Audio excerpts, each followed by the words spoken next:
This episode is brought to you by Bureau, our title sponsor. With 8 vibrant locations in Miami's best neighborhoods, Bureau is the perfect co-working place to work, network, and thrive alongside other entrepreneurs, creatives, professionals, and local businesses. Find your space at bureaumiami.com.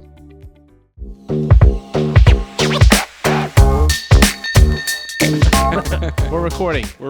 And we're here with Jay Newman, partner and chief operating officer of the Athens Group, all the way from LA. Yeah. Fleeing the riots. Some things are worth it.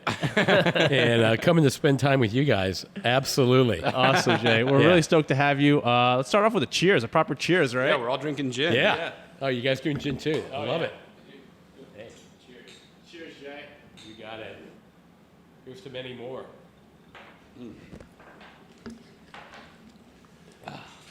We asked for the most expensive gin we could find at the bar. Unfortunately, there wasn't a huge selection, but... Well, that's because you went to the wrong bar. Oh, there's multiple bars here. No, I'm just kidding you.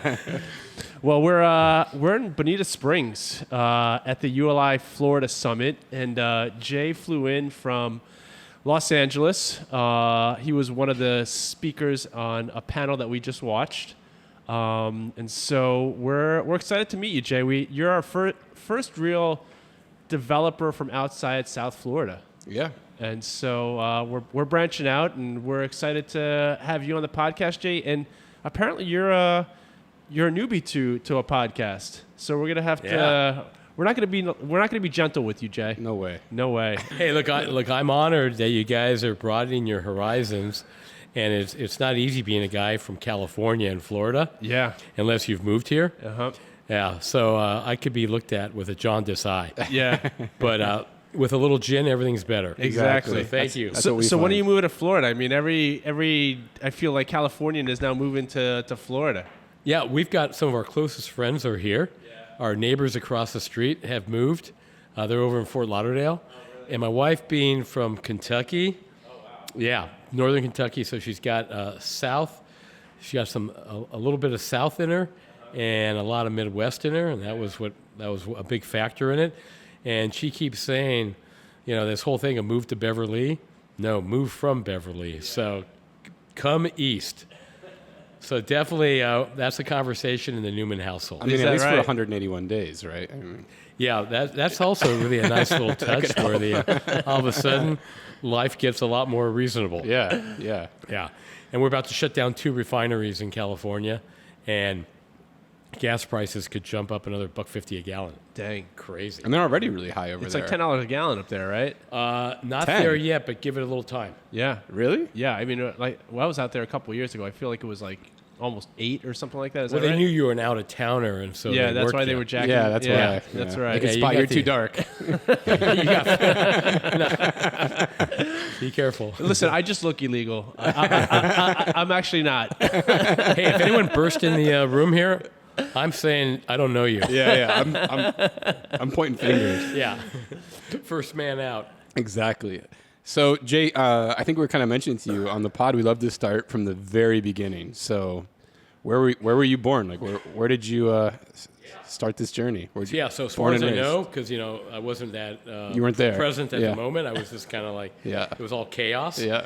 But interesting, my dad was from the worst place in Canada, and my mom was from Denver, and they moved to L.A. in the What's the worst place in Canada? Winnipeg. Oh, okay. Yeah, Wow. otherwise known as Winterpeg. Yeah. Yeah. My cousin, by the way, was Monty Hall. So you guys don't know Monty Hall from Let's Make a Deal. No, I don't. Just a legendary game show host. One of the great game shows. So check out Monty Hall. Okay, And so cool. he was my cousin. And the whole family came south because Winterpeg is darn cold. And my mom was in Denver and in California, the whole post-war growth spurt with the entertainment industry and aerospace, and everyone was moving to California. What a time to be in Cali. Oh, and it was a lot different then. Oh, yeah. Yeah, it was really special. And people were really friendly then, much different than now. You got a lot of social issues that they're working their way through. It's like there's too many people now. I feel like back then it was just wide open, just kind of just do whatever you want, just get shit done. Yeah, it is very crowded. The infrastructure is definitely suffering. And there's a whole other series of issues. You might call them leadership issues.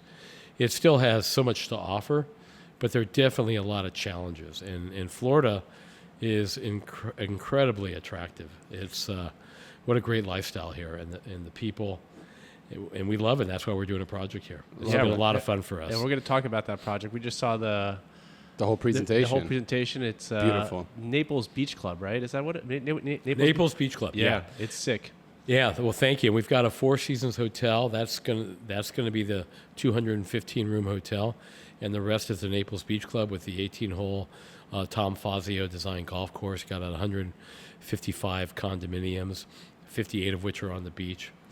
There's a lot to it. It's about 1.8 million square feet, and phase 1 is about 1.2 million square feet. So a lot going on. 10 significant buildings. Very cool. Of which eight of the buildings are condominium driven. 2 of the buildings are hotel driven. 125 acres, but the something that we're very proud of is the conservation easement that we granted to the North American Land Trust in the city of Naples, which means the golf course will stay recreation and open space forever. So that's 84% of the property. How many acres was that on the easement? 105.6. And it represents 84% of what is 125.7 acres. That's so awesome. A significant part of it. Real proud of that, because other developers who were pursuing the project, they wanted to develop that golf course into residential. And were they able to bid higher because of that, or they were? But Yeah. the key for us was, and I said this on this panel I was just on, we're very much relationship driven, and we got to know the family. The Watkins family, who'd owned this property since the 40s. And the 4th generation just were not interested in operating a luxury hotel or a high-end hotel. And the other, I think, issue that they were facing was there was a lot of deferred maintenance, and it was time to do a robust investment in the hotel to take it to the next level. And they just decided, wow, this is great real estate. Let's let someone else see the vision. And our vision lined up with their vision. And I think they really liked the values of the Athens partners. Excuse me. And it just wasn't me.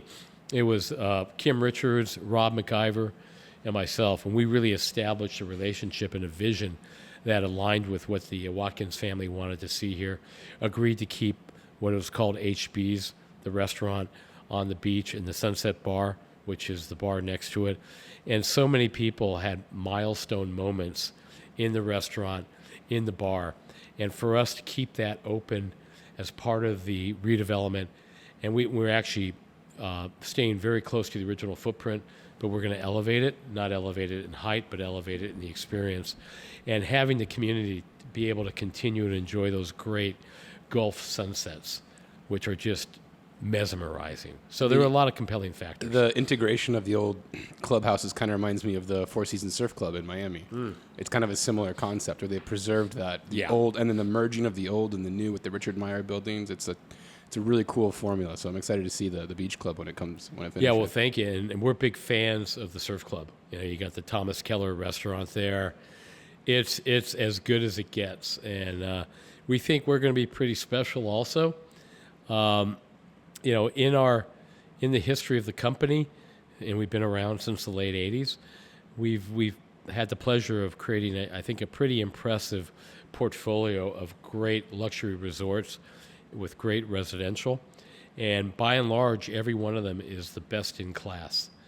And we really aspire to do that and really look to create something that's real, authentic, that everyone who stays there views it as hopefully their favorite hotel. And people are going to celebrate a lot of life's great moments, whether it's honeymoons, anniversaries, birthdays, showers. We want everyone coming in and living the great life, whether it's just for a few nights or whether it's for a great meal. But we enjoy these places ourselves. That's kind of we call it a passion with a purpose, and it's really kind of a focus from our end, is that whatever we create something that we are proud of and we want to enjoy and share with other people. We interviewed, I want to get back to, California early on, but before we do, I want to mention this to you. We interviewed Russell Galbett, a while back, and someone had given us the inside scoop that Russell is a stickler for negotiating dining credits in any of the hotels or restaurants that he builds. He's got to have dining credits. He's almost blown up big deals over the dining credits. Do you guys get dining credits or something similar in the hotels? You know, we get all the ownership benefits, but that's not our main driver, obviously. No, I know. It's just a funny Those little... are perks of it. Yeah. We have partners, and it's always that shared vision and doing what's best for the project. So we have not spent a lot of energy on those kind of benefits, shall we say. No, of course not. Yeah. But when you say you enjoy the properties, it's like, that's a fun little thing to, like, I get to go check this out. This is some place that I built. It's great when the partners have members of their family having a wedding at the property. Yeah. Or for example, our operator, and a number of our projects was Montage Hotels and Resorts. Yep. And seeing the founder's son have his wedding That's cool. at our Laguna Beach property, you just know you've done right by them. Yeah, that makes a lot of sense. And a lot of other people. It's sure. also cool in LA. We have like our Beverly Hills property, which was a Montage, is now a Mayborn. It got rebranded. Having celebrities kind of, they'd go over to Cedars to have certain procedures, and then they'd recuperate at the property. For sure. That's And awesome. then you have the other celebrities having meltdowns. Hey, all press is good press. I mean, why Chateau Marmont? Like, why does everyone pay attention to it? It's the debauchery back in the day. Yeah, it wasn't good for Belushi, but a lot of other people have had Good it. for the hotel. Yeah, good for the hotel. Yeah, They yeah. definitely got some great press. Yeah. So what was it like growing up? Where in LA did you grow up in LA or? Yeah, and I grew up in Los Angeles. I Okay. grew up in something called, you probably heard, the Valley. Yep. San Fernando Valley. And it was a little bedroom community, and it was just an amazing mix of people. And it was kind of middle class, but a lot of families, and what they used to call the nuclear family. Were your parents in real estate as well, or no? No, not at all. What did your dad and what did your mom do? My dad was a traveling salesman. Okay, what was he selling? And, he was selling all sorts of things. Yeah. And he was selling hula hoops. He was selling something called monster bubbles, where you had this wand and you had a dish that had like a soapy water. Oh, yeah, I remember those. And then you would take the wand and you'd make these bubbles. Yeah. They were monster bubbles. Yeah. We actually did a commercial in our front yard with all the neighbors' kids. Oh, that's awesome. And we were the only home that had a pool. And so everyone in the neighborhood was always hanging at our house. Oh, cool. Poker games during the week. Yeah. It was a great lifestyle. And then my parents got divorced when I was in the 5th grade. And that was a good thing because it was an unhealthy relationship. But it's weird to watch your the whole security of a family just kind of evaporate. Yeah. Especially at that age. Oh my God, yeah. Yeah, it's a tough age. And the stigma that goes with it. But yet my parents were not meant to be long-term companions. But what it did for me, you have these moments in your life that you went through a hardship, but it makes you better for it. And so when I finally met my wife, and we've been married now for 37 years, Wow.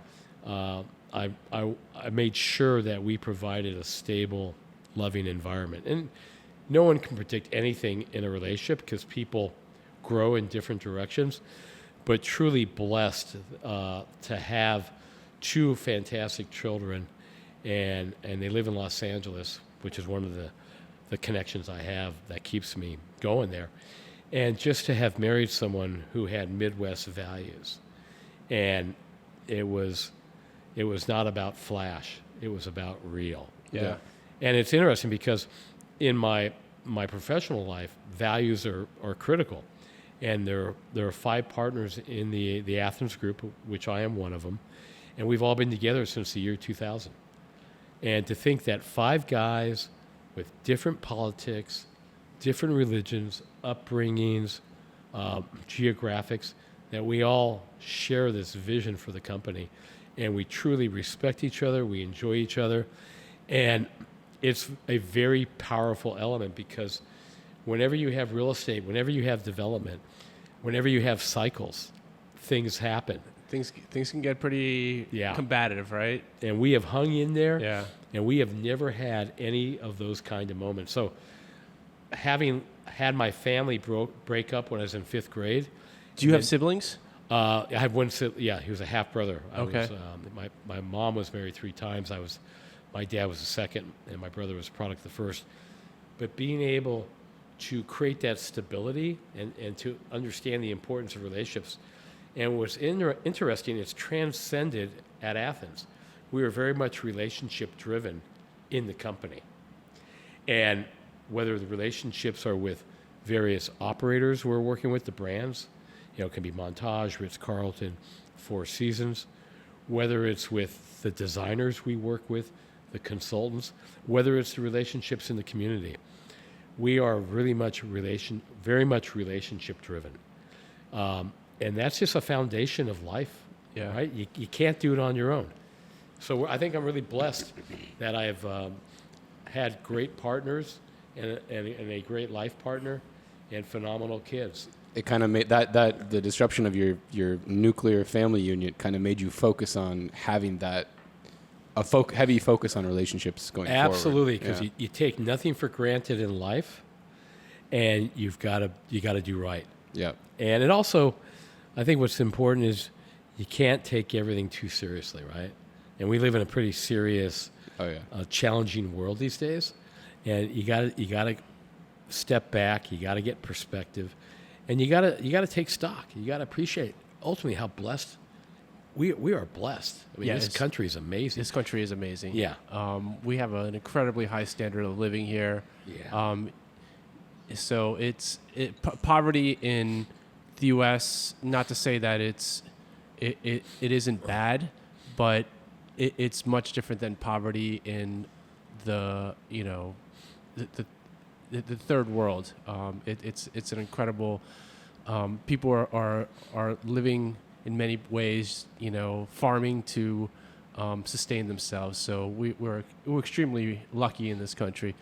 Ben, you know what they say in real estate, if people don't know you, they're not doing business with you. Exactly. That's why the Built World podcast works with top-of-mind public relations, because being a best-kept secret sure doesn't pay the bills. Paula Uspa-Abbott, the brains behind Top of Mind PR, is a former real estate journalist, so she knows exactly what makes the media pay attention. And let's be real, getting in the press isn't just about bragging rights. It's about building credibility, landing deals, and making sure the right people know your name. Whether it's top-tier media coverage, killer storytelling, or just making sure you're the one people think of first, Top of Mind PR has you covered. Want to stand out? Hit up topofmind-pr.com or email info@topofmind-pr.com. Because in real estate, if you're not visible, you're invisible. Ben, you and I are all about PropTech, and if there's one tool we absolutely cannot live without for a commercial real estate brokerage business at Gridline Properties, it's Vista. Absolutely. Vista is incredible. We use it every single day, and we're always wondering, how do they do this? Every evening we get an email from them with real-time closed transactions. No more waiting around for months for the property appraiser to finally update. Yeah, whether you're doing industrial, retail, office, land deals, they have every closed transaction. And it's not just the speed, Ben. The details are on point. Seller and buyer info, contact details, phone numbers, emails, everything is accurate. It's hands down our top prospecting tool to farm for warehouse deals in Hialeah. Vista keeps us one step ahead always. It's also the best way to search for comps when putting together opinions of values for clients. Head on over to Vista.com and use code BuiltWorld and get 30 days free access today. VIZZDA.com.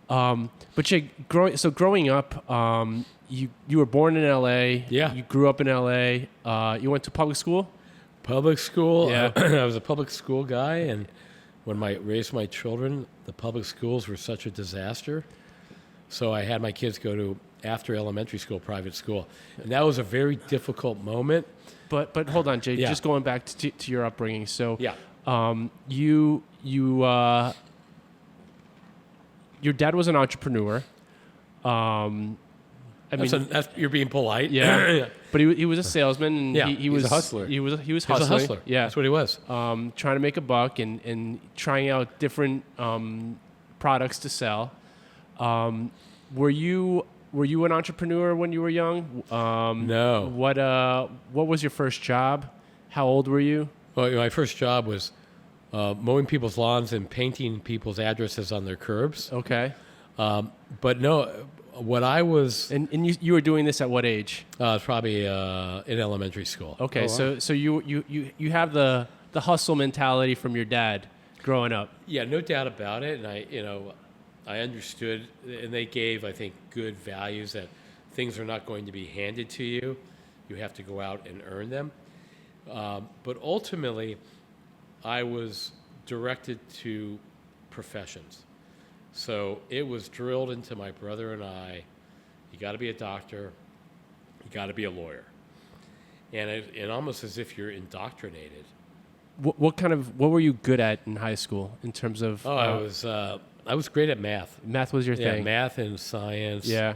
I was not that great at English, which is funny because ultimately I did get my law degree. Okay. And so much of that is about the language, but I just love math and its precision. Were you a good student? Yeah, I was a great student. You're a good student, which enabled me to get because my parents were divorced. My mom went back to work, and she was just. Were you living with your mom or your dad? My mom. Yeah. And that was really a challenging time because money was very tight. We left the home with the pool, moved into a 3-bedroom apartment, total, and worst part, had to give up the dogs. I went on a starvation diet.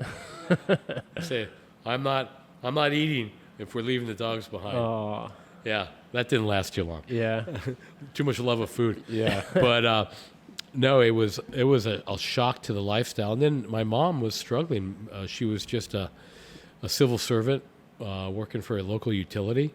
So it was drilled into us, if you want a better life, you're going to have to get scholarships. And so I was really strong academically. And as a result...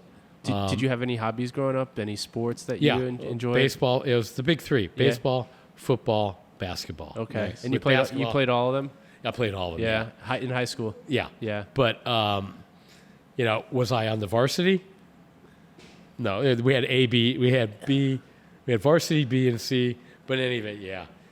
And tennis was my other sport, which to this day I love playing tennis and everything. You don't play pickleball, do you? No, my wife is doing the pickleball thing. The thing, because if you play pickleball, we'd have to walk you out of here. Yeah, no. Have you seen Padel? I've seen Padel too. Padel's pretty less worse than pickleball, I think. Pickleball is ingenious because anyone can play it. Right? Yeah. If you're a tennis player, maybe you're playing pickleball when you're moving on to the next phase of your life. Yeah. I haven't got there yet. All right, good. Oh, and for a while I was mountain biking a lot. Oh, now you're talking my language. You're a mountain biker too, huh? Yeah, and I owned a piece of a mountain biking company. So. Oh, really? What company? It was called Real Product Development. Okay. Based in Boulder. That's sweet. And we were doing mountain bike accessories, chains, brakes, things like that. But ultimately, it didn't have legs. Yeah. But it was a lot of fun because we were kind of like... We were able to ride off our mountain biking. For sure. And LA is a great place to mountain bike. Never got to Moab. I don't know if you've done Moab. No, yet. I haven't. That's the Valhalla. Do you still mountain bike? No, I haven't. Yeah. You still get out on a bike though every once in a while? Yeah, mainly it's been tennis. Yeah, tennis is your thing now. Yeah, tennis and running. Yeah. You still run? Yeah. You wouldn't know it, but yeah. Good for you. That's awesome. Great. Yeah, I know. It's like people go, really? So exercise is still... Stop lying to me. So exercise is still a big part of your life? Yeah. Yeah. I recently had a back issue, so that put me on the shelf for a while. Yeah. But yeah, especially as you get older, you're really trying to find balance. Yeah. And there's so many elements of balance. We just got back. The family did a wellness resort, and we've done a couple of those together. So really was getting into the whole meditation thing, and I really was enjoying all these Tibetan bowls that create these amazing sounds that are so soothing. So really starting to explore those aspects of the other dimension, you might say. Yeah, that's cool. Yeah, long ways to go, though. Yeah. Until you're levitating. Yeah. Yeah. So you were kind of alluding to before that you got really good grades in school, and that let you do something. Did you get a scholarship, or what was that? Full ride, and I did 8 years, so 4 years of undergrad. Did the first 2 years at UCLA, so I got a full ride, which it was much different in those days. You were able to pay for your tuition, your books, and a good portion of your housing expenses. Oh, wow. Then I transferred up to UC Berkeley, Cal, for my because I was pre-med. That was like, got to be a doctor. And then I took this economics class, and I just loved economics. And I said, wow, there's a whole different world, social science. And went up to Berkeley. to be an applied econ major, and just loved it. Yeah. And that was really my first foray out of Los Angeles, because we just didn't have money to travel other than to Denver back and forth to see family, and maybe down to San Diego, and if we really got crazy, go down to Tijuana. So you never traveled internationally growing up in high school? Not at all. Yeah. First international trip was when I graduated from law school, which was about 20. I was 22. And where'd you go? Did the Europe thing. Okay. For like 3 months, but before then, yeah. Was that eye-opening for you going to Europe? It was just what a great time. Yeah. But the real fun part was in 1976, which was the bicentennial, 200th anniversary of the United States. Drove cross country with two of my buddies. We were juniors, entering our in between sophomore junior years. We drove cross country in a VW van. Oh my God! What Berkeley shit is that? Yeah, that is. Yeah, Owen Wilson plays us. And I hope you didn't get pulled over. For what? For what? What could have happened? And we're in Washington D.C. for the on July 4th, 1976. Wow. We ended up we made our way to New York. That's amazing. overload, and because we were camping in the van. Yeah. Wow. So New York, you're on Manhattan, you got nowhere to go. Yeah. And we're like on the street. It's 100 degrees, and we got three guys in a VW van. It's like, this ain't working, so we headed to Vermont, went up to the White Mountains, and then made our way over to Montreal for the Olympics. Oh, Wow. nice. So we were there, those were the Olympics after the Munich Olympics. So it was pretty intense. Yeah. But what an amazing experience to be. I mean, that's What an pretty adventure. Yeah, I mean, Yeah, it was awesome. growing 3 up months. in San Francisco during that time, I mean, That was a serious era. that was a serious era, and it seems like you lived up to that era when that VW bus. Oh, was your hair? You have longer hair back then? Or? I had hair. Yeah, it was great. It was two of my best friends, and just a great experience. And then a couple years later, did Europe for the first time. And that's love awesome. traveling. Traveling is a big part of the Newman family. And Philippe, as you were saying, just how blessed we are. And one thing that's great about traveling, besides the experience, is seeing the rest of the world. It is a great lens for you to understand how much we have to offer. Yeah. There's a lot of things could be a lot better here, but ultimately, I'm a capitalist, and there's so much that capitalism brings to people. And seeing the other world, whether you're in Africa, whether you're in Latin America, Asia, just understanding, take nothing for granted. Yeah. And that's really kind of one of my mantras. Appreciate everything, take nothing for granted. I mean, travel gives you that perspective. It's really easy Yeah. to be upset about everything that's going on in the U.S., but you go to India, you go to, somewhere in Africa, you go to, all these places, you're like, wow, like it's like traveling back in time. You get a glimpse into a world you didn't even realize still existed on this planet. Yeah, it's and this is the diversity of life, and how, each of our social, political systems can evolve in different directions. Mm-hmm. And this is miraculous. They talk about democracy being the great experiment. And then when you actually see where there is no democracy, and you just see all that democracy can bring, it's eye-opening, and you can't travel enough. Plus, it's so enriching. And then, meeting people from all walks of Yeah. life. It's one of the great passions I have. Well, even as a real estate developer too, not only just seeing like the bad stuff, but seeing the good stuff, like the walkability of European streets and the way they structure things that you don't used to see in here unless you're in Disney World. It's like, it's Yeah, no, the charm of the European lifestyle. Yeah. And like when you go to Japan's incredible, because if you look at the density of Japan, yet how they respect their natural resources, and how everyone recognizes that you can't be a free rider. Everyone's responsible for maintaining the cleanliness of their environment. They have just a great perspective. And sometimes we lose sight of that. You get into that whole anonymity thing. But when you go to a country like that, it's just, you just say to yourself, they really have a really interesting spiritual approach to all this. So what happened after the Olympics? You're in Montreal. You guys drive back to Berkeley? Yeah, we all made it alive. All right. And, You guys didn't get pulled over? why would we be pulled over? This guy a narc? No arrest record Felipe's there? a narc over here. No, we were bringing love to everybody. Yeah, I bet. So, yeah, it was great because we went to a lot of the national parks, going to the Tetons and, Yeah. Oh, wow. and going to Yellowstone. We met some people and hung out on Lake Superior for a couple weeks, just Nice. kind of camped out and, fishing for trout every day. Yeah. Sounds like a movie. It really was. And you could take it in so many different directions. Totally. I'm sure. Yeah. And so you said that was after you graduated law school, right? No, that was 76. So That was I was going after from, undergrad? I was going from UCLA. To Berkeley. It was funny. All the three of us were all going to school in Northern California. So one of my best friends, excuse me, was going up to Berkeley with me. He too was a sophomore, and my other good friend, he was going to San Francisco State. And a lot of things went down at both San Francisco State and the UC Berkeley during the 70s. So we just missed a lot of the Vietnam War protest and something called People's Park in Berkeley. But you still had Haight-Ashbury. The Summer of Love had come and gone, but it was still kind of a transitional time in the country. And then graduated from Berkeley a couple of years later in 78 and decided I really liked school. I really liked school a lot, especially when you're being paid to go to school. And I would have jobs on the side.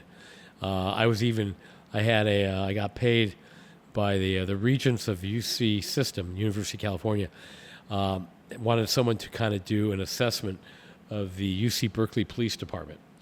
So I was given a stipend to do that. That's amazing. Yeah, it was pretty cool. The guy in the VW band auditing the police department. Yeah. And the chief of police wasn't too happy. You with boys me got it coming. when I wrote the report. That's awesome. And I tried to basically highlight the reform measures that needed to be taken with the police department. It was a lot of fun. And then from there, I decided to go to law school and got to stay in the Bay Area and went to Stanford for law school. Wow. And also got into the MBA program there. Oh, that's awesome. So I did 4 more Look at years. you. Jay's such an overachiever, huh, my Ben? gosh, yeah. Jeez, Jay. From VW band to Yeah. Stanford and MBAs. It's- I was studying in the van. I don't even recognize the man. Yeah, who would know, right? Not to mention the arrest record I had. You cut your hair. Where Yeah. Someone had to do it. Got himself a razor, shaved. I cleaned it up. I entered the real world. But, so I got my JD and my MBA, and at that point, I was going to be an entertainment lawyer. Oh, cool. Because he grew up in L.A., the Yeah. entertainment industry, and I had interned in an entertainment law firm. This was 1982, and the whole entertainment industry went to hell. Really? Yeah. Why? It was like a recession. Yeah. And I didn't it was know that happened in the early you would 80s. think the entertainment industry, and during COVID, it got shredded pretty significantly. And now AI is kind of fucking it up, but, Yeah, no, they're fighting that big time. it's going to be a problem. That is really interesting to see how that plays out. I think there's a ways to go before AI can really replace the creative talent of a lot of these writers and producers and actors.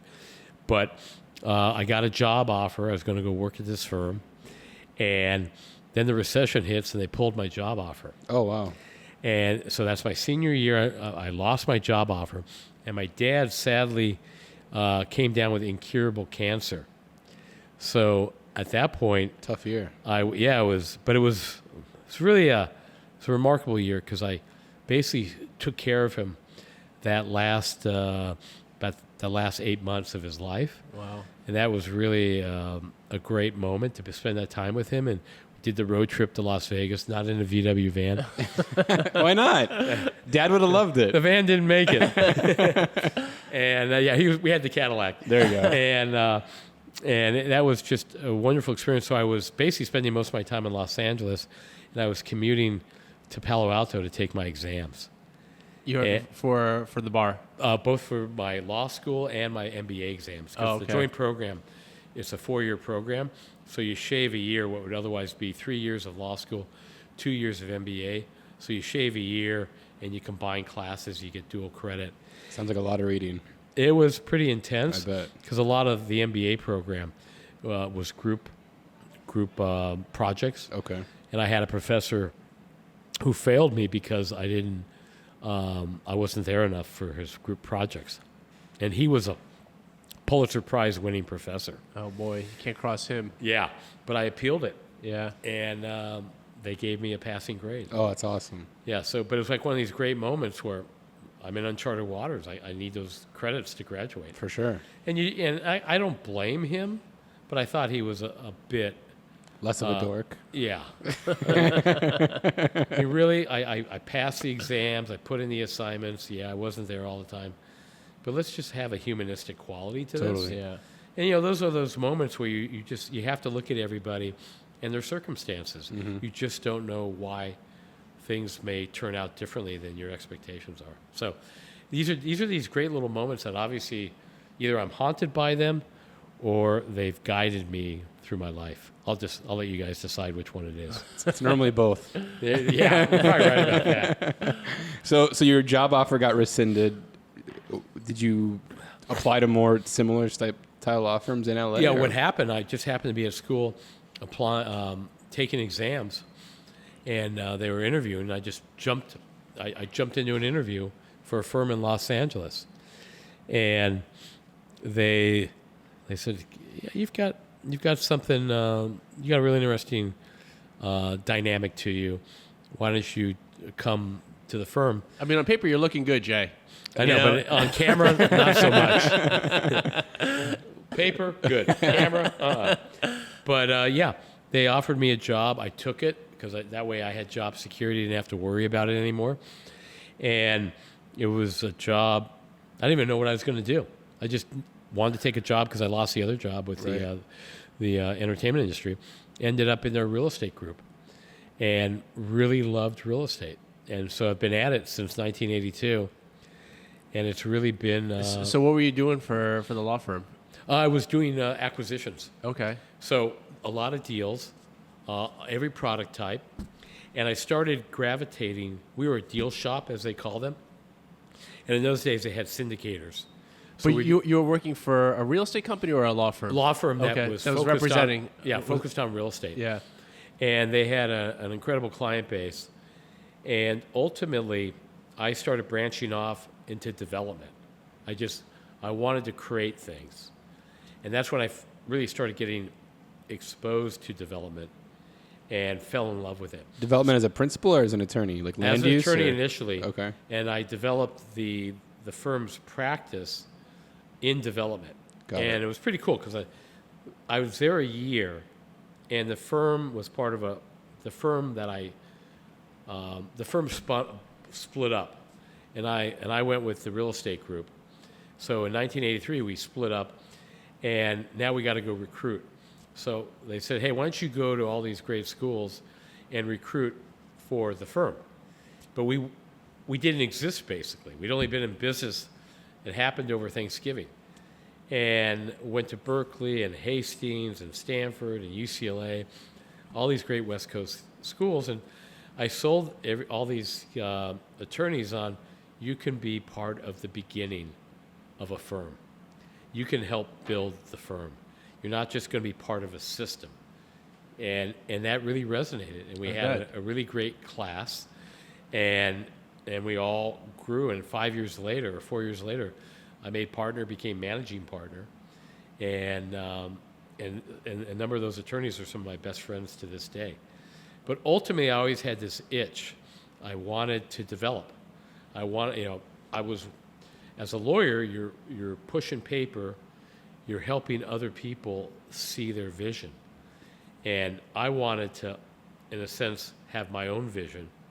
And I wanted to create that vision. You know, Felipe, ever since we moved into Bureau, my productivity has been through the roof. I mean, I might actually be getting things done for once. The energy at Bureau just makes work fun. Plus, with 8 locations across South Florida, from South Miami all the way to Hollywood, there's no excuse for not finding a spot to get your shit done, Ben. And we're not alone. Over 500 local companies call Bureau home. Everything from creative agencies and real estate firms to tech startups, law firms, and media companies. It's a melting pot of brilliant people, and we don't include ourselves in that category. We definitely don't include ourselves in that that category. Bureau really has space for anyone, whether you're flying solo or have a team. There are suites starting at 100 square feet all the way up to 2,000 square feet. They also don't try to lock you into long-term agreements, and everything is month to month. Let's not forget the important stuff either. The coffee is top tier, staff is incredible, and has a very entrepreneurial vibe. It's not just a workspace, it's a place where work actually gets done. That's right, Ben. So if you want to level up your workday like we try to do every day, check out Bureau. You might even catch us sipping some espressos between podcast sessions. Or tequila. Definitely tequila. Tell Bureau the Built World sent you, and you'll get 50% off your first month's membership. See you out there. Cheers. Later. If your Instagram is collecting dust, so are your leads. That's why we started working with Sage Marketing. And I gotta say, they're dialed in, Ben. Yeah, they'll build out your content, help you with your brand voice, and even create custom reels for you. Stuff that looks good, authentic, and performs. Whether you just need strategy, someone to train your team, or you're ready to hand it all over, Sage has packages for whatever level you're at. And the best part, you can book a free 15-minute discovery call. No pressure, just a quick call to see where you're at and how they can help. Hit up socialmedia.sage on Instagram or check the show notes for the link. If you're serious about growing your brand this year, this is the move. And real quick, you graduated law 82. school 82. Yeah. And so then you started recruiting in what year? 83. 83. Yeah. Okay. And then and then you had something called in '89. You had a real estate depression. The S&L the crisis. S&L Yeah. crisis. You Yeah. got it. And then you had the RTC. Yep. You had the tax laws changing. The Japanese were big investors. They pulled out. It led to an incredible amount of wealth creation in the country with companies like Colony Capital, Starwood Capital. And we were working with a number of those companies. But in '95, I was pitching a company for business. But you're still lawyering here. Yeah, so Yeah. 13 years practicing law, partner after 5 years. So in '87, made partner. And in '95, And you're flying single? You got a wife at this point? wife was at 88. Okay. And And kids. where'd She's you waiting guys- for partner. Yeah. Yeah. I met her on a deal. I was literally, our client was buying the Boca Raton Shopping Center, just up the street from you guys, which is still there. And it was owned by Federated Department Stores. You know, they own Macy's, Bloomingdale's. Yeah. And I get flown in to get this deal closed because Federated needed to increase earnings. And in those days, they really did not care where your earnings came from. If you could just sell real estate, that's cool. If you could generate them through operations, great. So we bought our client, which was J&B Realty Corp, based in Chicago, was buying it. And what's really funny is a bunch of us basically come into Cincinnati to get this deal done. And it took place over 45 days because we had to close it by February 28th. And 3 of the guys on this deal meet their wives. Oh, Oh, wow. So I'm one of the guys. That's crazy. This other guy from LA I brought in, he met his wife, and a third guy from Chicago met his wife. And we called these women, the partner in charge was a guy named Dave Hooprick, and we called the girls Hooprick's Angels. like Charlie's Angels. Like Charlie's Yeah. Angels. They were Midwest, they were beautiful, and these great Irish Catholic girls. They were working on the other side of the table, or They were actually working with us. Okay. They were part of this team. But what was amazing, LA can be a pretty tough place. You know, from 1956 when I was born, or 1953 when my parents came to LA, to then 1988, LA has changed a lot. It's a pretty tough town. And it's part of it's just a lot of people have come to LA. So ultimately, you meet these wonderful Midwest people who are just genuine, sweet, attractive. no ulterior motives. Absolutely not. Yeah, And 3 guys meet their wives, and I was one of them on this deal. that's amazing. So the client got a shopping center, and I got a wife. Yeah, sounds like a good trade. I paid more. A lot more, I'm sure. Yeah. Still paying. So when did you finally move from law to real estate full So time? 95, I'm pitching this private equity group called High Ridge Partners. Hates the law firm I'm at. Just hates them because the law firm had represented some capital that got infused in them. So they like you, but they hate your firm. Well, they didn't know me. Oh, okay. And then a buddy of mine who's a broker introduces me to them. Say, hey, you got to meet this guy. Great guy. And I convinced them to use the firm. And they said, hold on a second. If this guy can convince us to use this firm that we despise, he should be working for us. So I went to work for them. That's amazing. Spent a year there. And one of my old And you went to go work for them as an attorney representative? No, as a business guy. Okay. Doing deals. And they were buying portfolios of like the Resolution Trust Company portfolios. Yep. And then you break up the portfolio, you sell off the pieces. There's value add you do, there's leasing you do, there's asset managers, all sorts of disciplines, refis. So they were buying debt or something similar? They're buying debt, yeah. Foreclosing. Yeah. So we were doing shopping centers, office buildings, and it was great, but they weren't doing a lot of development.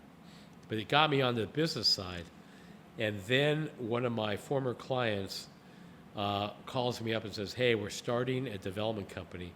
And the first question you ask when there's a development company, where's the money? And he said, we're owned by Australians, a company called Lend Lease. Owned by Australians? Yeah. So the Australians had come to the U.S. They've come a couple times, this company Lend Lease, and Didn't we? Yeah. We talked about this yesterday. With Nikki, yeah. Yeah, with She worked Nikki. for Lend-Lease. She worked for Lend-Lease. She's an probably Lend Lease Australian. Bovis, right? Yeah. Yeah, they That's so bought funny. Bovis, the general contractor, but then Lend-Lease owned. They bought Equitable Life Assurance's portfolio. They owned Holiday, Fanoli, and Fowler, which got folded into JLL. HFF, Yeah, they owned an incredible amount of assets, and I was brought on by this guy to start their development company. And I said, "You got money?" Because that's always a challenge with development, because just the pursuit capital, pre-development costs, and so we were building this development company together, and focused on retail as the co-development role, so we could substantiate us as developers, buy into existing projects, and then met the Athens guys and ended up financing the Ritz-Carlton Half Moon Bay. And the Lend-Lease decided that they would rather buy companies than develop a homegrown or U.S.-grown development company. So in the end, they decided to go in a different direction. And I joined the Athens Group to help grow the Athens Group and scale them, because I met these guys. We had shared values and had put the money into the Ritz-Carlton Half Moon Bay, which opened in year 2000. So I joined Athens in the year 2000. And when had Athens been founded? 89. Okay. So- and you joined them, I'm sorry, what year? 2000. 2000, okay. And the 5 partners had been together. I was the last guy to join in the year 2000. Now we're going to be making some new partners in the coming months, couple of years, whatever. But we're going to, some of us are getting a little long in the tooth, as they say. And we got a whole new breed of guys coming up that are really talented, that are going to help take the company further than the original founders have taken it. But one quick story about relationships, which I mentioned. So when I was at Lend-Lease, I got to know this guy named Lou Gonda. And Lou Gonda was one of the founders with his father, Louis Gonda, or Leslie Gonda, and another guy named Hadi something. They founded International Aircraft Leasing, one of the largest aircraft leasing companies in the world. And they sold the company to AIG, American Insurance Group, by Hank Greenberg, which blew up in the Great Recession. And I was developing their property in Beverly Hills for a shopping center. It was going to have a theater, high-end retail. It was called Beverly Cannon. And Lend-Lease was moving away from development into buying companies, as I mentioned, and they pulled out of the deal. So I went to Lou Gonda, and I said, Lou, I can't deliver, but I will bring you a replacement developer. And I brought him the guys at Madison Marquette, who I knew from when I met my wife. They were part of this. They were part of Federated Realty, and I replaced us with them. And unfortunately, the shopping center deal was rejected by the council and the community, and the city said, we want a hotel. And Lou owned this property. It was going to be the site of a Bloomingdale's. And Lou calls me up after I've joined Athens. He says, hey, you did me a solid. Didn't use the term in those days. And he says, I never forgot that. You did not hang me out. You were straight up about it. You told me you couldn't deliver. You put me in good hands. And the city wants to see a hotel there. And that became the Montage Beverly Hills. Oh, wow. And we became partners with the city. We actually did the first and only public-private partnership in the city of Beverly Hills. Wow. That's one of these things where you never know how it's going to come back, but if you treat somebody right, there's a greater chance that things turn out better for everybody. And I've always, it's always put a smile across my face. That thing opened in 2008, which was not a good time to open. Pretty dicey. Even considering that it's like, at the higher end of the market, you still felt it hit with the financial crisis. Yeah, I mean, Bear Stearns failed. Lehman failed. We had expected, opening first year, there's a ramp up in hotels, and we were expecting 60+% occupancy, and we had all these condos that we were quoting insane prices, and people were reserving them in LA, Los Angeles, California. You can't take deposits like you can take here. It's not the Wild West like here, huh? Yeah, not at all. It's regulated, like you just aren't who would allowed. have thought, right? Yeah. Those crazy guys. Yeah. And so everyone disappeared. Wow. And the hotel occupancy really suffered. It was a really challenging time where you say, are we going to make it? But we had a great partner, and everyone saw the vision, and the ultimate opportunity turned out great. But you guys weren't born yet, but going through the Great Recession, I had no idea that we really could get back to the 30s, the 1930s. And I got to give Bernanke, Eichner, and Paulson an incredible amount of credit. I think they saved the country. And ultimately, we had a great partner. We were able to fund the deficits. We were able to sell the condos at great prices. To this day, the highest prices in LA real estate for resale of condominiums are what were the Montage Beverly Hills condos. They're in the $4,000 a square foot. Wow. Yeah, so it proved our thesis, but it was a pretty dark time. I'm sure. And as a father with kids in high school, and you're going through this, and you don't know where the country's going. And I'm literally talking to my wife saying, look, we'll sell the house. We'll move into an apartment. It was all about getting the kids an education, making sure they had an education.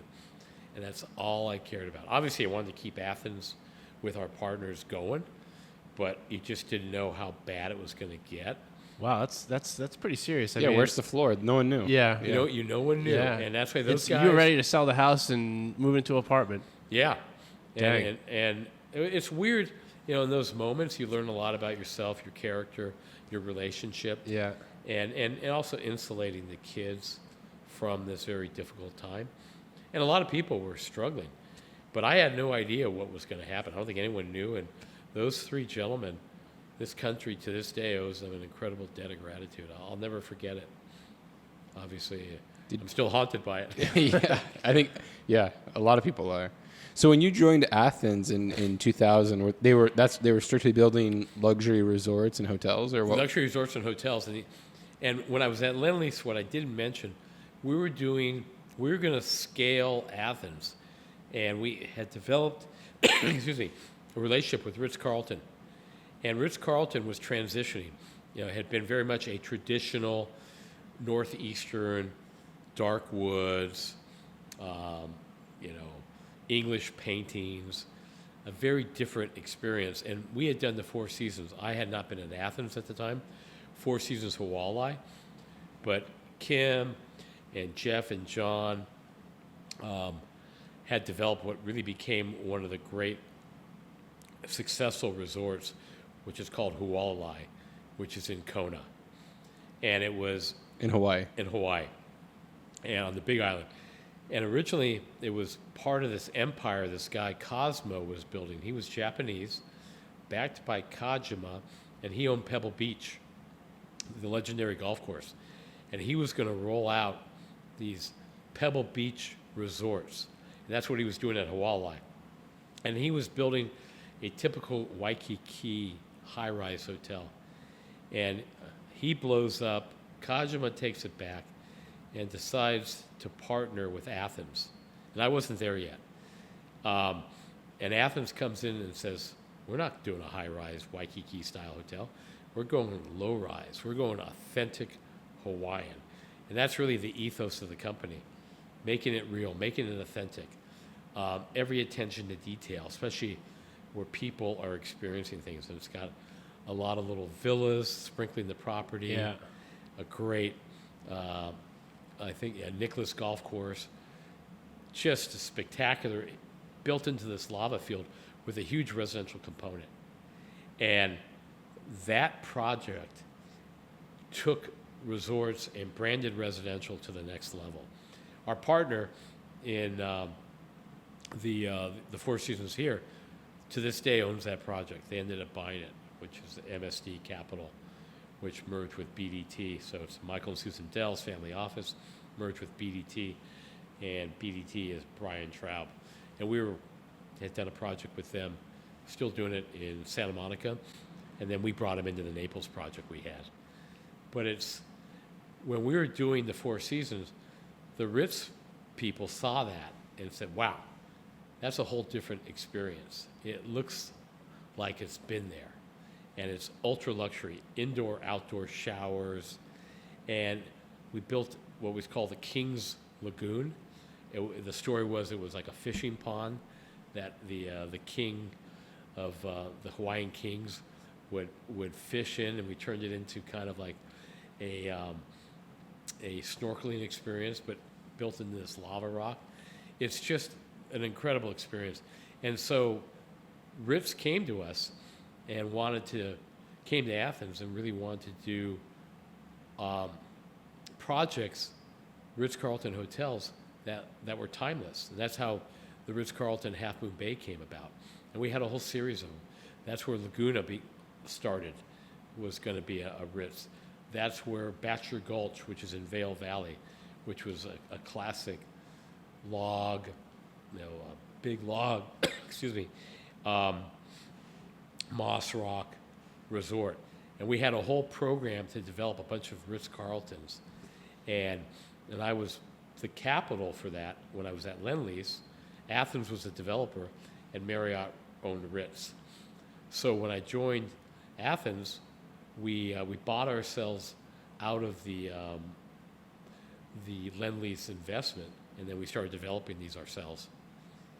And we found, and those became, a number of them became Montage resorts with the family office Ohana. This episode is brought to you by Built World Advisors. Yeah, that's us. We're not your typical commercial brokerage. We combine deep market knowledge with a media platform that actually connects to people doing deals, the developers, brokers, architects, and attorneys. Let's not forget the investors, Ben. From warehouses in East Hialeah to off-market gems in Allapattah, we help you find value where others aren't looking. If you're tired of waiting for opportunities to land in your inbox, let's talk. Built World Advisors, real estate for the people who get shit done. You can check us out at builtworldadvisors.com. Resort building is a whole different world. I mean, from site selection to you're really creating an entire world from A to Z. Like, where does it start? How do you guys find a site for something like this? Is that what it starts with, like a site? Yeah. Does the site come to you? Do you go looking for a site? Like, how does that initial site selection for something like this, like such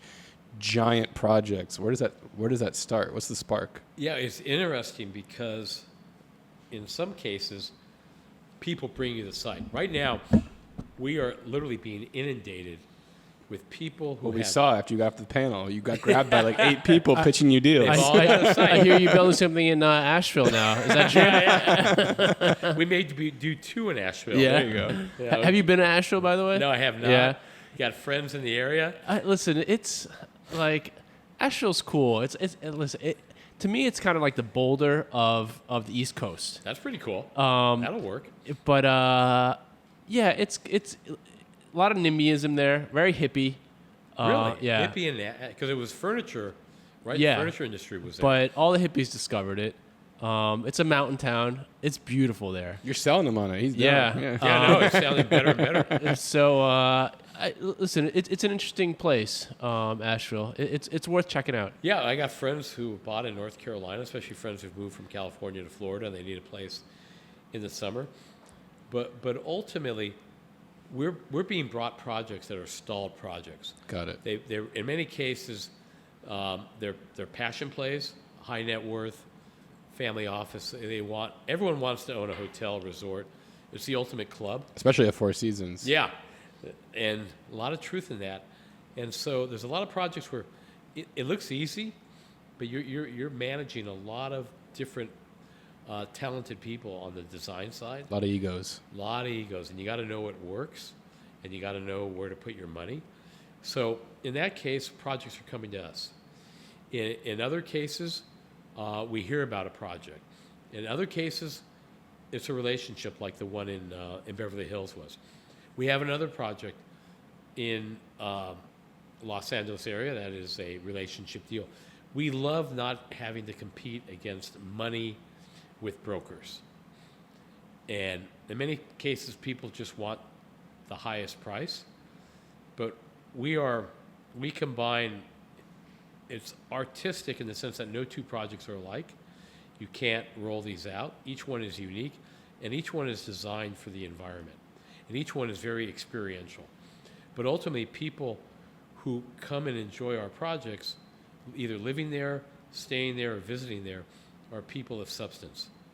And to continually meet or exceed their expectations is not easy. And it's very demanding. But their expectations are really our expectations. We think we understand how they think.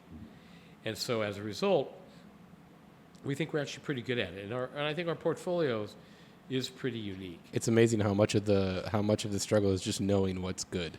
Yeah, and it's hard. You know, and then how many people out there with bad taste and they just don't understand like what's good. What is it like you said? Right. What's worth spending money on? What's worth focusing on? Is it worth buying the 3,000 a foot marble, or do we switch to Yeah, and people, you got to value engineer. You Yeah. can't. Ultimately, you have to be disciplined, and discipline is very important. It has to make economic sense, and you can't. And even the art in our projects, we work with art consultants. We commission art. Every detail demands an incredible amount of attention, but ultimately, there's certain markets we're intrigued by. We have something in Charleston. We love Charleston. Charleston's a great city. Great city. And they don't really have any great hotels. They have some very good hotels. I don't ever want to shortchange it. We did the Inn at Palmetto Bluff just down the street, which is a resort in the South Carolina market. And we just love the South. And we've got some other coastal things we're working on. But it's really very diverse. We have our second project having just opened up Nekiui in Costa Rica. We now have another project called First international project, right? First International. We have a second one now in Costa Elena. And now we're being inundated with Central American projects. What countries? And Caribbean projects. What countries? Panama, Mexico. We've been in and out of Mexico. The Caribbean. Logistically, those are very difficult. Yeah. But the advantage of Costa Rica for us right now is we've built up an incredible team in Costa Rica, and we understand the ethos of Costa Rica. It's one of the countries in Central America that's most politically stable too, right? Oh, absolutely, with no standing army. Yeah.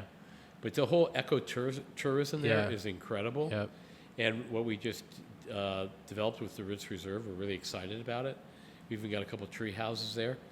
And that opens up the Caribbean. But logistically, these are difficult places, whether you got to have talent who are going to, that are building the projects, because you need a project management team. Yeah. And then just the getting materials, that- everything it has to be brought in. everything. And then, like for example, we have challenges here. We workforce housing. Naples, for the Four Seasons, very expensive place to live, and therefore, you don't want your team traveling an hour each way every day. Yeah. So we actually bought a multifamily project here Oh, in Naples, and we're converting it to workforce housing. That's wow. awesome. And so those are the kind of things that you need to do. That's always a big deal in mountain projects. We've done Deer Valley, and we've done Bachelor Gulch. We've got some other mountain things we're working on, and it's very much seasonal market, and getting the visas, and it's pretty, it's a little difficult right now with that whole side of work permits and everything.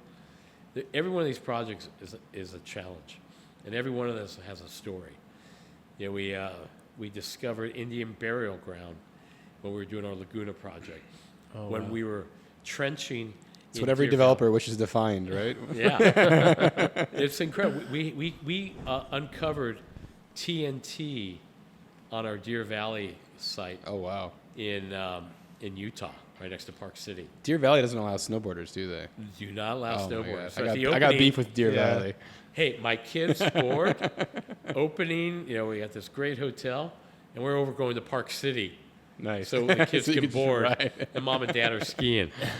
Yeah, they are one of the few holdouts, I think, in the U.S. on that. So funny. Yeah.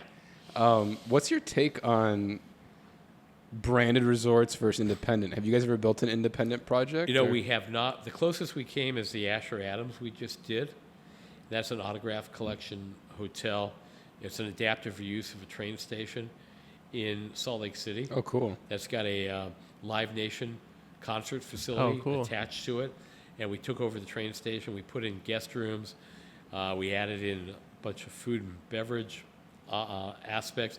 And then we built a main building where most of the hotel rooms are. And so that is close to being independent. We franchise it. Each autograph is a unique hotel, but they're part of the autograph banner. But we go through this dilemma every project.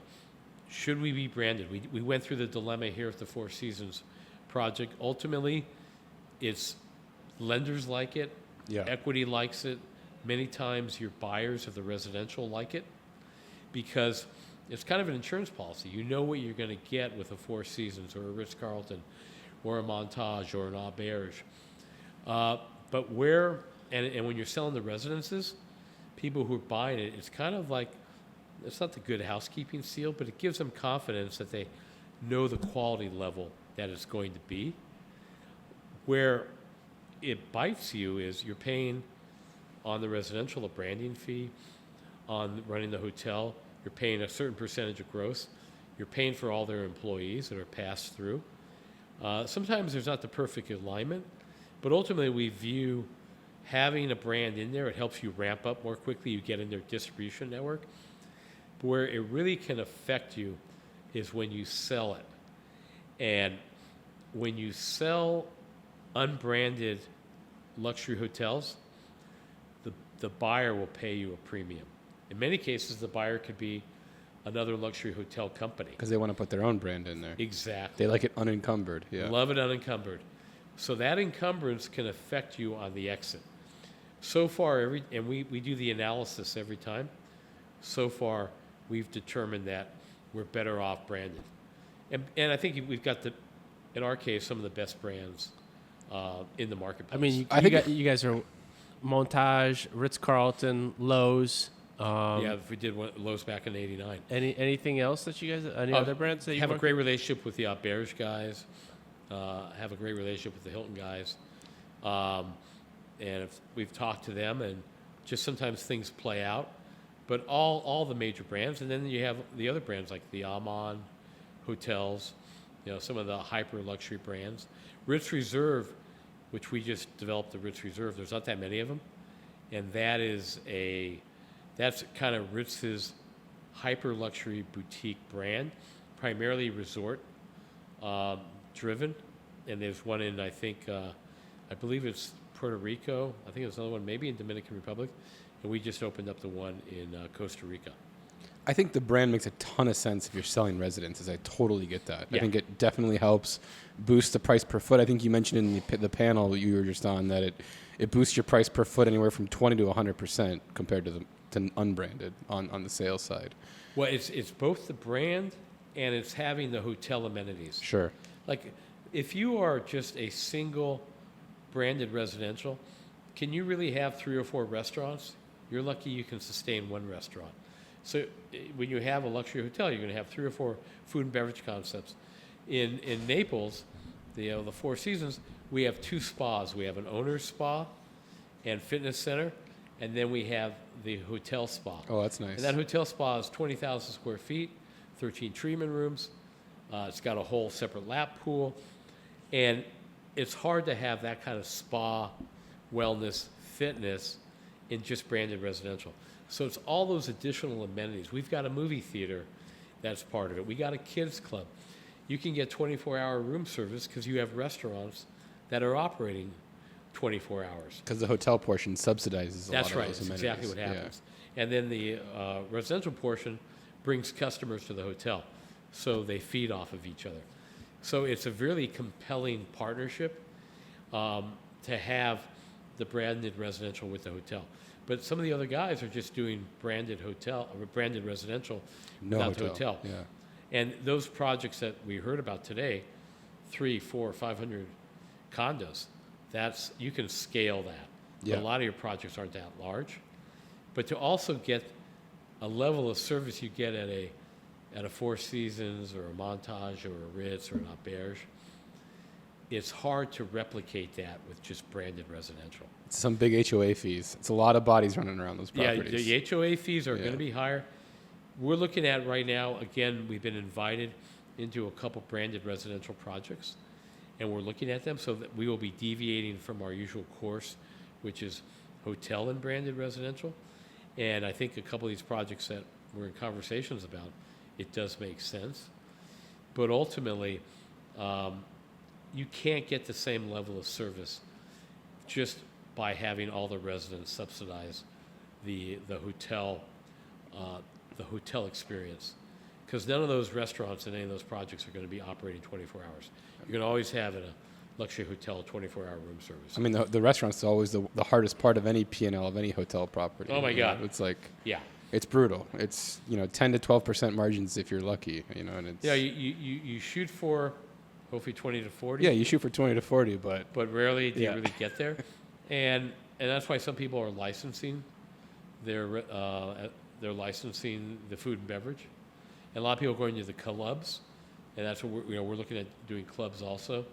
You got to be very delicate about the clubs, because there's a lot of people are jumping into the club opportunities, like the Soho houses of the world you're talking about. Yeah, and Soho House has a hospitality component. Yeah. They've been very exclusive, and some have done really well. Others have, I think, they're not so exclusive anymore. Yeah. Well, ultimately the economics drive it. Yeah, exactly. Soho House Malibu is still pretty. Oh yeah, I've been to that one. I went to Nobu for lunch, and then had a friend who hooked me up to get into the Soho House, and that was an amazing experience. And you have the Nobu Hotel kind of thing. Yeah. Right? So Jay, quick question on deals are coming to you. Yeah. It's not the brand that's coming to you, right? No, brands are bringing us deals. Brands are bringing you deals too. Absolutely. But more often than not, what is it? Is it which way is it? Boy, I would say, there's interestingly, brokers have a luxury hotel opportunity, and they're talking to capital, but capital can't execute. So they're bringing us as an execution play with the capital. On some of them are workouts, some of them are ground up. So the brokers are bringing us deals. It's a lot of word of mouth, and in many cases the operators are bringing us deals, because they are basically in, let's get as many beds in inventory as we can, and they need a developer who can create the beds. They love taking a rip on that top line revenue. Oh, they are. It's a beautiful model. It is, isn't it? I think it's one of the great models. And then you look at the term on those contracts with the Yeah. luxury hotel companies. It's like 20, 25 years, right? We're all going to be 40 plus Oh, wow. 10-year renewal There you options. go. They can get up to 70 years. Wow. And in some cases, there's performance tests. But those performance tests, they have cure rights. You're really locked in. That's why, as you said, the unencumbered can really have a lot of value. But it's interesting because brands sometimes have projects that have stalled. They're just the brand, but the developer, the capital, isn't executing. And they'll say, hey, we have some guys who we think might help you get out of this situation and really take this thing to the next level. So it's been really fascinating. We got a lot of uncertainty right now in the capital markets and the whole situation with tariffs and everything else. But there is a flight to quality that we find. Totally. And a lot of people, it's sexy to, everyone wants to be in the movie business, right? And everyone wants to own a luxury hotel or a private club. And what we have found is a lot of people realize that what seems to be easy is not, and therefore they need an execution play, and that's where we come in. Sounds like a great opportunity to renegotiate those terms, the length. Yeah. If a brand's bringing you a deal, but their developers fail, I'm like, great, I'll do it, but I need 10 We years. don't not want to 40. bite the hand that fed you the deal, right? Depends on the deal. Yeah, that's true. Yeah. No, What do you think about the hotel landscape in general? I mean, I think at the very high end, we have awesome brands. Like you mentioned, Amman, all the resorts you're doing, the Four Seasons, that Yeah. stuff is amazing. But the mid-tier brands, the Hyatt, the Accor, the Marriott, the lower, like the mid-scale brands, these guys keep spinning up these new mid-service conversion brands that all look the same. I don't think even the executives could tell the difference if they looked at the rooms and been like, oh, that's a Hilton Spark or that's a Curio collection.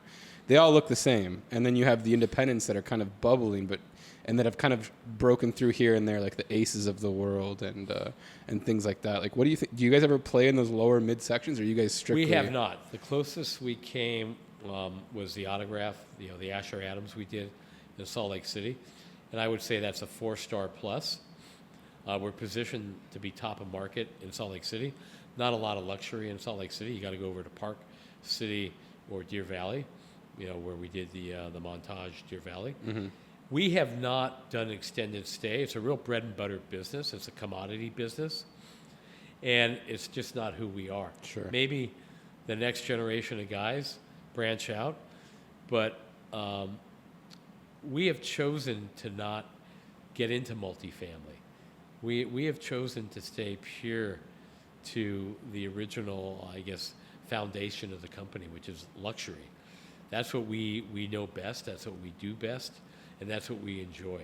And that's what makes you the go-to guys. Yeah. I don't think I'm sure there's other guys who have an amazing portfolio. There's a lot of talented people out there and a lot of great resorts that have been done. But we have really been very true to our vision of building what we believe to be best-in-class projects that are embraced by everyone who experiences them. And ultimately, they're great for us and they're great for our partners. That's awesome. So what's next for Athens Group? Yeah, so you guys right now have 2 projects in development. You have the Naples Beach Club. Yeah, that opens in the fall. Yeah, and you also have the Miramar Santa Monica. Yeah, so Miramar Santa Monica is that real big challenge with California Coastal Commission. Even though you're probably half a mile from the beach, California Coastal Commission still has supervision over it or jurisdiction. And so we're working with MSD on that one. That's an MSD project. So that's not under construction yet. No, we haven't started construction. CCC, I'm seeing some similarities here. California Coastal Commission, Chinese Communist Party. It's kind of we have done three Coastal Commission deals. Yeah. So we've had an amazing track record of Coastal Commission. But ultimately, we have a series of other projects. Like we have Costa Elena, which is in the Papagayo, Costa Rica area. So we have, and it's some of the most incredible jungle beach real estate that we've ever seen. And we're working with some local Costa Rican, Nicaraguan landowners who are both bankers, own airlines and everything. And we're working on Costa Elena right now. We've got, I'd say, 6 or 7 other projects that are in the planning stages. Urban, mixed use, high rise with office, hotel, residential. We won't do the office. Another major office developer will do the office. We'll do the residential and the hotel. Another very. And where are these mixed? Where are these urban? These are in. I don't want to, just because we haven't announced it yet, okay. out of respect to our partners, but in one of the major cities, one of the major U.S. city, have another one. I'll say in the Beverly Hills area, along with what we've got in Santa Monica.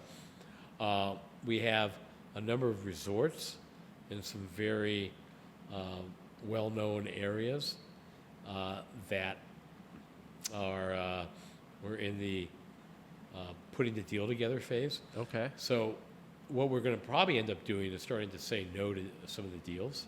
Things will naturally shake out. Are these in the markets that you guys haven't? Most of these are markets we haven't developed in interesting. before.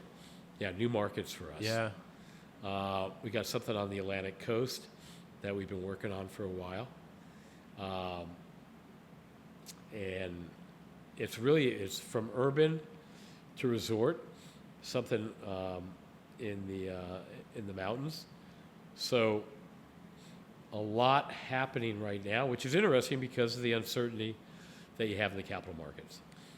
I just have to be careful out of respect to our partners. Yeah. I don't think the capital markets are as scared of the higher end stuff. That still seems to be humming along. You know, they're scared of development right now, I think. Yeah. By and large, which they shouldn't be. The best time to develop is when there's uncertainty. Entitlements are easier. Pricing softens.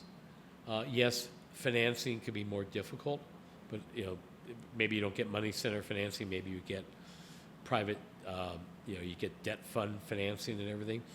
But there is somewhat of a herd mentality from time to time in the capital markets. From time to time. Yeah. You're being generous. Don't want to. Everyone wants to label themselves a contrarian until it's time to be contrarian, and then everyone gets scared. Yeah. I think institutional money is very careful. The REITs, obviously. But there's still family office, private equity. For sure. Who want to be in this space. And a number of them have invested in projects that are kind of stalled. And that's where we're really, I bet, kind of sitting here and going, wow. Yeah. Didn't know about that. Like it. Will you ever retire? Yeah. Yeah? Really? Yeah, absolutely. Or maybe never retire, but maybe slow down. Yeah. And what would you do if you retired? a lot more charitable work. Yeah. I'm really into homelessness, especially in Los Angeles. I'm I'm connected to Imagine LA, very unique platform. The whole idea of Imagine LA is if each faith-based institution mentors a family in transitional housing, then hopefully with mentorship over 2 years, you can give them certain skills and, as need be, assistance and keep them off the street. So I started with Imagine LA when my temple adopted a family.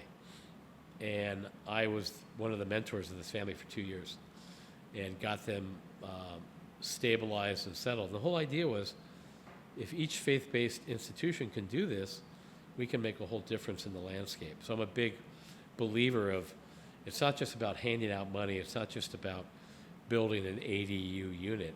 It's about teaching people. It's like the old adage with Jesus, if you give someone a fish, they won't go hungry, for that day. But if you teach them how to fish, right, you'll be able to have food for life.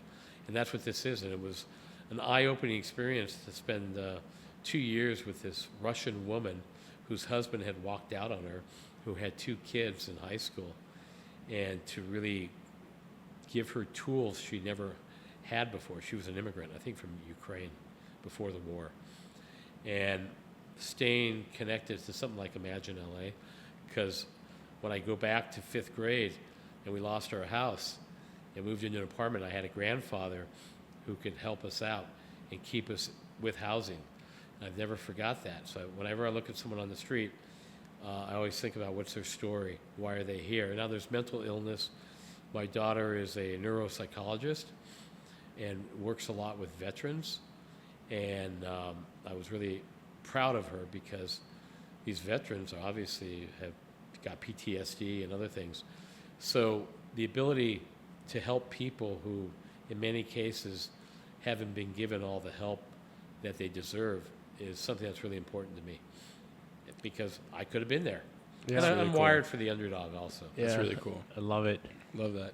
Well, Jay, thanks for taking time here at Yeah, ULI, this is and great to get to meet you, Jay. Seriously, I'm I'm glad. sorry about all the. I know I yapped a lot, but No, you No. did. It was amazing. It was Yeah. an incredible story. Loved hearing about it, and it sounds like your job is a lot of fun. You get to build beautiful places and in beautiful places, and well, thanks. excited to see come visit Naples Beach Club when it's done. Yeah. Oh, yeah, you guys are going to be there, but I got great partners. They're family. We may see the world differently in a lot of respects. They're some of the greatest people ever. Sounds great. like the definition of family right Yeah, there. it is. Like, I'm blessed. I am blessed, man. I can bitch and moan about everything that could be better in the country, but all in all, as we talked about at the outset, Yeah. we're lucky guys. We are. Thanks for the time. Yeah. Appreciate Thank you, Jay. Yeah, This is thank you. awesome. it. All Cheers. right. Have a wonderful afternoon. Enjoy the rest of the conference. I will. Thank you again. Take care, Jay. Bye. Bye.